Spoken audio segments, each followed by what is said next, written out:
ఇటీవల ప్రభుత్వం విడుదల చేసిన appointment of one man commission conduct of social audit జీవోలను తీవ్రంగా వ్యతిరేకిస్తున్నట్లు అఖిల భారత మాల సంఘాల జేఏసీ చైర్మన్ ఉప్పులేటి దేవిశ్రీ ప్రసాద్ అన్నారు.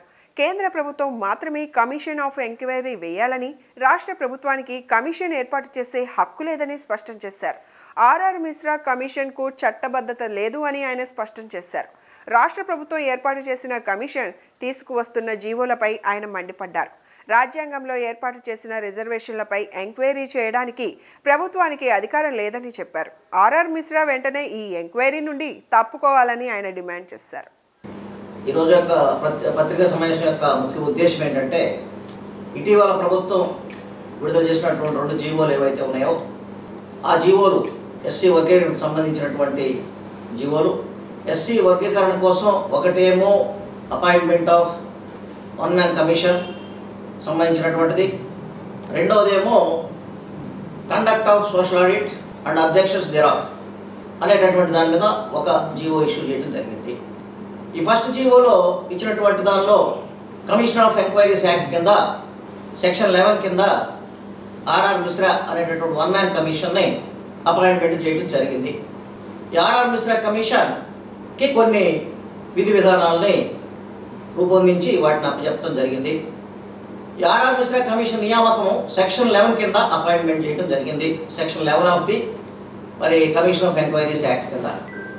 ఇక్కడ ప్రధానమైనటువంటి లోపం ప్రభుత్వం ఏం చేసిందంటే, appointment of commissioner under section 11 is not permissible under the act.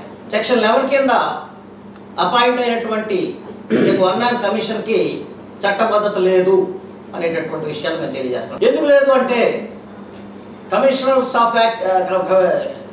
Of enquiry act కింద సెక్షన్ 3లో central government is authorized to appoint a commission of inquiry in the matters relating to list 1 of the constitution. List 1లో ఏముంటాయంటే central government matters ఉంటాయి. Central గవర్నమెంట్కి సంబంధించినటువంటి matters విషయంలో list 1 విషయంలో central గవర్నమెంటే కమిషనర్ ఆఫ్ ఎంక్వైరీని అపాయింట్ చేయాలి.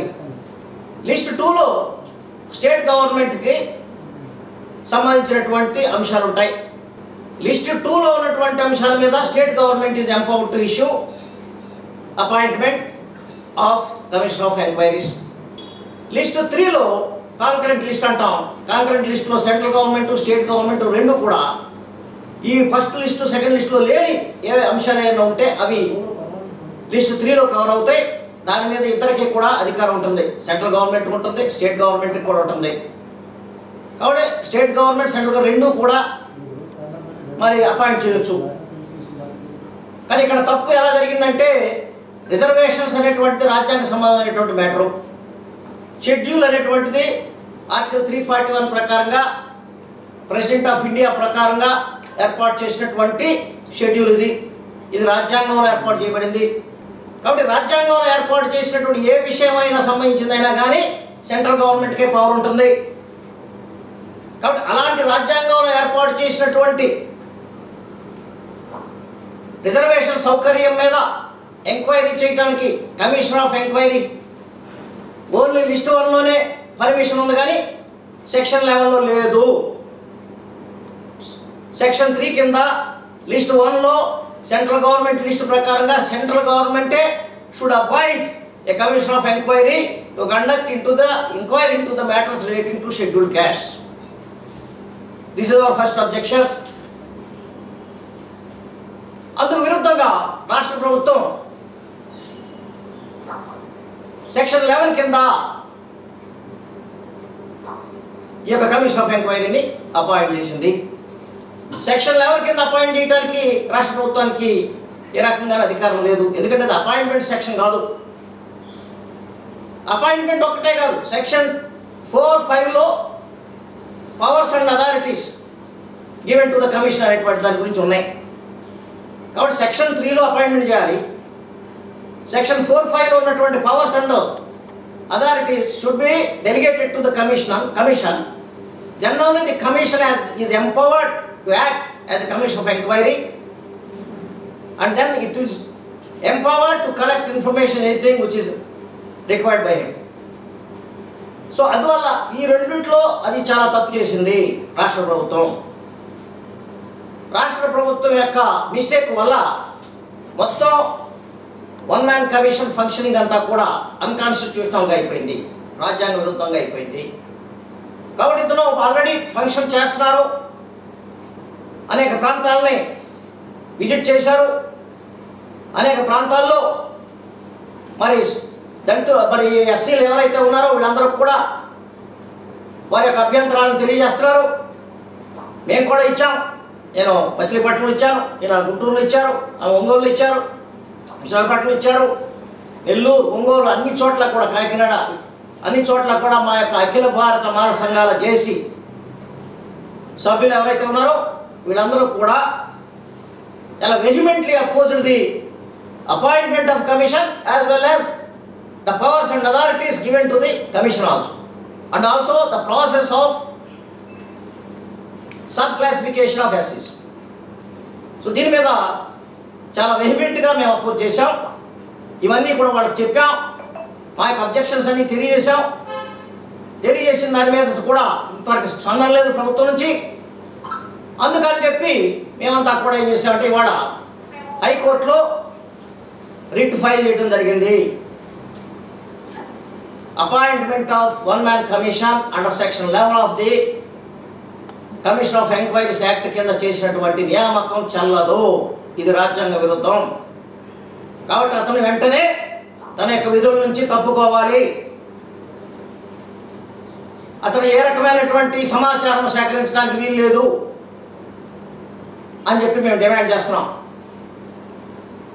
ఎందుకంటే అది తప్పుడు సమాచారంతో చేసినటువంటి నియామకం. ఇదే విషయం మీద తెలంగాణ ప్రభుత్వం చాలా కరెక్ట్గా చేసింది. సెక్షన్ 3 కింద నియామకం చేసింది, సెక్షన్ 4-5 కింద పవర్స్ డెలిగేట్ చేసింది. సెక్షన్ 11 గురించి అదేం మాట్లాడట్లేదు. సెక్షన్ 11 ఎవరికంటే అదర్ కమిషన్ ఆఫ్ ఎంక్వైరీ చేయాల్సింది, కానీ ఇక్కడ అదర్స్ కింద రాదు ఈ మ్యాటర్. ఈ మ్యాటర్ లిస్ట్ 1లో వస్తుంది. కాబట్టి సెంట్రల్ గవర్నమెంట్ అపాయింట్ చేయాలి. కాబట్టి ఇక్కడ బ్లండర్ ఆఫ్ మిస్టేక్స్, ఇక్కడ ప్లెంటీ ఆఫ్ మిస్టేక్స్ ఇక్కడ జరిగినాయి. సో రాష్ట్ర ప్రభుత్వం ఈ నియామకం మరి చాలా అన్కాన్స్టిట్యూషనల్గా చేసింది. దీన్ని వెంటనే రద్దు చేయాలని చెప్పి మేము డిమాండ్ చేస్తున్నాం. వన్ మ్యాన్ కమిషన్ ఇచ్చినటువంటి ఏ రకమైన సలహాలను కూడా పరిగణలోకి తీసుకోవడానికి వీల్లేదు. వన్ మ్యాన్ కమిషన్కు ఏ రకమైన అధికారాలు లేవు, ఏ రకమైనటువంటి మరి విధి విధానాల మీద ఎంక్వైరీ చేసేటటువంటి మరి పవర్ ఇవ్వలేదు అని చెప్పి ఈ సందర్భంగా మేము తెలియజేస్తాం. చాలా చోట్ల మాలల్ని బీసీలు సీలుగా క్రిస్టియన్లుగా చూపిస్తున్నారు, చాలామంది మాలల్ని రెల్లి కులస్తులుగా చూపిస్తున్నారు, అనేక చోట్ల మాలల్ని ఆది ఆంధ్రులుగా చూపిస్తున్నారు.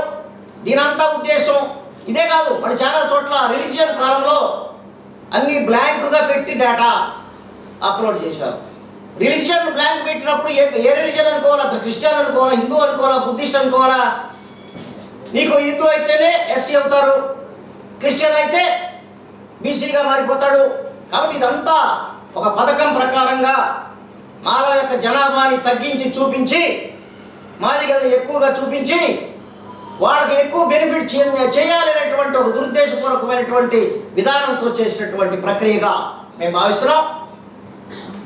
దీని ప్రభుత్వం వెంటనే ఈ సర్వేని ఆఫ్ చేయాలి, ఈ యొక్క డేటాని తీసివేయాలి. ఏదైతే తప్పులు జరిగినాయో వీటన్నిటి మీద కూడా విచారణ చేసి కరెక్ట్ డేటాని పొందుపరచాలి. మేము ఆల్రెడీ కమిషన్కి కూడా రిపోర్ట్ చేశాం, వన్ మ్యాన్ కమిషన్కి. ఈ డేటాతో మీరు చేయడానికి వీల్లేదు, సుప్రీంకోర్టు జడ్జిమెంట్ ప్రకారంగా ఫ్రెష్ డేటా తీసుకోవాలి. ఇంటింటికి డోర్కు వెళ్ళి అక్కడ డేటా కలెక్ట్ చేయాలి. వాళ్ళ ఇంట్లో ఎవరున్నారు, మరి వాళ్ళు ఏ కులస్తులు, వాళ్ళకు ఉన్నటువంటి ఎకనామిక్ స్టేటస్ ఏంటి, వాళ్ళకి ఆదాయం ఎంత, వాళ్ళ ఉద్యోగాలు ఏంటి, వాళ్ళ యొక్క ఆస్తులు ఏమిటి, వాళ్ళు బిలో పవర్టీ లైన్ ఉన్నారా, అబవ్ పవర్టీ లైన్ ఉన్నారా, మిడిల్ క్లాసా, అప్పర్ క్లాసా, లేదంటే లోయర్ క్లాసా, బిలో పవర్టీ లైన్లో ఉన్నారా అనేటువంటి డేటాని ప్రతి ఇంటికి వెళ్ళి సేకరించమని సుప్రీంకోర్టు జడ్జిమెంట్ చెబుతుంటే మీరు ఏ ఇంటికి వెళ్లకుండా ఏ రకమైనటువంటి ఎక్సర్సైజ్ చేయకుండా, కులగణన చేయకుండా, అలాగే సోషల్లీ ఎడ్యుకేషనల్ బ్యాక్వర్డ్నెస్ మీద డేటా కలెక్ట్ చేయకుండా మీరు కేవలం గత ప్రభుత్వం వాలంటీర్ల చేత చేయబడినటువంటి ఈ యొక్క నవరత్నాల కోసం చేసినటువంటి డేటా అది కూడా సంపూర్తిగా ఉంది. ఆగస్టు 2024 తర్వాత ఈ యొక్క వాలంటీర్ల యొక్క అపాయింట్మెంట్ ఎక్స్టెన్షన్ ఇవ్వలేదు గత ప్రభుత్వం.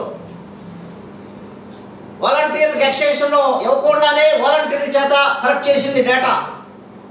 కాబట్టి వాళ్ళు నోవేర్ ఇన్ ద సీన్, వాళ్ళు they are not empowered to collect data when their period is not extended. So అందువల్ల నేను చెప్పేది ఏంటంటే వాలంటీర్లు గవర్నమెంట్ అధికారులు కాదు, వాలంటీర్లకి డేటా కలెక్ట్ చేసే అధికారం లేదు. ఒకవేళ కలెక్ట్ చేసినా దాన్ని అథెంటికేట్ చేసే అధికారం అసలు లేదు. డేటాను అథెంటికేట్ చేయాలి అంటే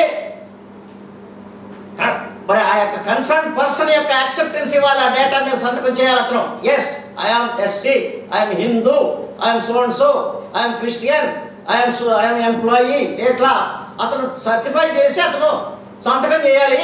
అప్పుడు village revenue officer has to include it in the list and then it should be published.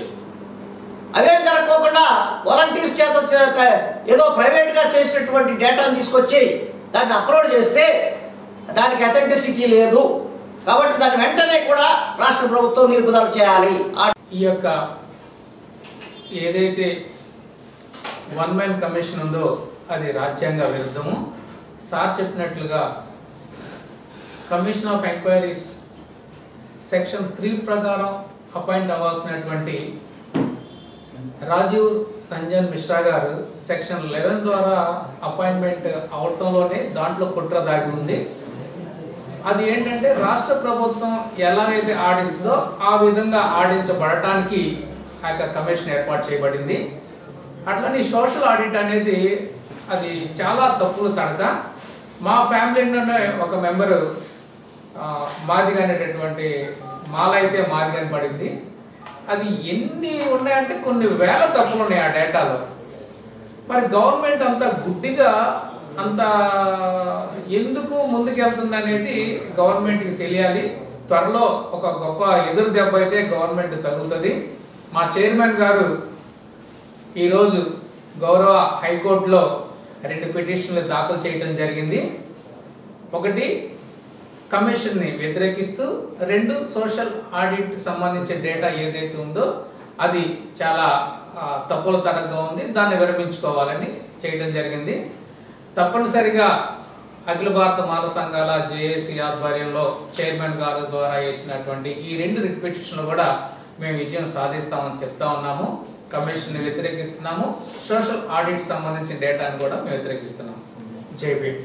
ఇప్పటి వరకు జేఏసీ చైర్మన్ అయినటువంటి దేవి ప్రసాద్ గారు అసలు దీంట్లో ఉన్నటువంటి తప్పులేంటి, వన్ మ్యాన్ కమిషన్ని మేము ఎందుకు ఖండిస్తున్నాం, హైకోర్టుకి మేము ఎందుకు వెళ్తున్నాం ఏంటి అని అనేది చాలా క్లియర్గా చెప్పడం జరిగింది. నేను చెప్తుంది ఒకటే మాట, నిజంగా మీకు వన్ మ్యాన్ కమిషన్ మీద అంత ఆరాటం, మాదిగల మీద మీకు అంత ఆరాటం ఉంటే మీ కులగణంకన అంటే అర్థం ఏంటంటే మాలల్ని తీసుకెళ్లి మాదిగల్లో కలిపితే ఇది కులగలంకన అనుకుంటే మేమున్నటువంటి 80 లక్షల మందిని కూడా తీసుకెళ్లి మాదిగల్లో కలుపుకోండి. మమ్మల్ని తీసుకెళ్లి ఏ బీసీలోనో ఓసీలోనో అంత వేసే ఉదార హృదయం మీకు ఉన్నట్లయితే ఈ కమిషన్ పెట్టినటువంటి పెద్ద మనుషులు మన సీఎం అయినటువంటి చంద్రబాబు నాయుడు గారికైనా, లేకపోతే లోకేష్ బాబు గారికైనా, లేకపోతే డిప్యూటీ సీఎం పవన్ కళ్యాణ్ గారికైనా కులకలంకన అనేది రాజ్యాంగబద్ధంగా చేస్తే మేము కూడా అంగీకరిస్తాం. మాలల్ని తీసుకెళ్లి మాదిగల్లో కలుపుతున్నారు, మాలల్ని తీసుకెళ్లి ఇంకో కులంలో కలుపుతున్నారు. అసలు మా కులాన్ని, మా కుల సర్టిఫికేట్ ని, మా యొక్క జాతిని మీరు మార్చడానికి మీరెవరయ్యా నాకు అర్థం కాదు. మీ కులం ఏంటి, మీ సర్టిఫికేట్లు ఏంటి, మేము ఏ రోజన్నా గణాంకాలు చేసి పెట్టండి అని చెప్పామా? స్కూల్కి వెళ్తే స్కూల్ పిల్లల్ని మీ కులం ఏంటని అడుగుతున్నారంట. ఎక్కడ లేనటువంటి సాంప్రదాయాలు తీసుకొచ్చినటువంటి మీరు, మీ కూటమి ప్రభుత్వం త్వరలోనే రాష్ట్రంలో ఉన్నటువంటి మాలలందరూ మీకు చెంపదెప్ప కొట్టే రోజు వస్తుంది డెఫినెట్ గా. ఎందుకంటే గతంలో కూడా 2000 సంవత్సరంలో వర్గీకరణ తీసుకొచ్చిన తర్వాత మీకు నామరూపాలు లేకుండా పోయే. ఇప్పుడు కూడా రాబోయే ఎలక్షన్లో మీరు కోరి తెచ్చుకుంటున్నారన్నమాట. మా జాతి విషయంలో కానీ మా కుల విషయంలో కానీ మాకు అన్యాయం జరిగితే ఎట్టి పరిస్థితిలో ఊరుకునేది లేదు. ఎంతవరకైనా నిన్న చూశారు కదా, గుంటూరులో జరిగినటువంటి మాల మహాగర్జనకి మీ టేబుల్ మీదకే వచ్చింది 5 లక్షల మంది జనాలు వచ్చారు అని. మీకు తెలిసి కావాలని మా మనోభావాలని దెబ్బతీస్తున్నారు. ఈ కూటమి ప్రభుత్వంలో దళితుల మీద జరుగుతున్న అన్యాయాలు కానీ, దళితుల మీద జరుగుతున్న సంఘటనలు కానీ, మహిళలను కించపరుస్తున్న తీరు కానీ, ఇప్పుడు మా జాతి విషయంలో మా కుల విషయంలో మమ్మల్ని ఎంతవరకు మీరు అనదొక్కాలని చూసినా కూడా 70 లక్షలు 80 లక్షలు ఉన్నటువంటి మేమే రాబో తరంలో మీరు మీ కొడుకు గాని రాజకీయాల్లో నిలబడాలంటే మీ భవిష్యత్తును మాత్రం తీర్చేది మాలలే అనేది మాత్రం మీరు గుర్తుపెట్టుకోవాలి. ఎట్టి పరిస్థితుల్లో జేసీ చైర్మన్ గారు మేము ఆల్రెడీ రిట్ వేసి ఉన్నాం సుప్రీంకోర్టులో, డెఫినెట్ గా గెలుస్తాం, మీకు బుద్ధి చెప్తాం. త్వరలో ఈ 1 మ్యాన్ కమిషన్ ని ఆపకపోతే మరో కురుక్షేత్రం జరగబోతుందని ఈ సందర్భంగా తెలియజేస్తున్నాం. జై భీమ్.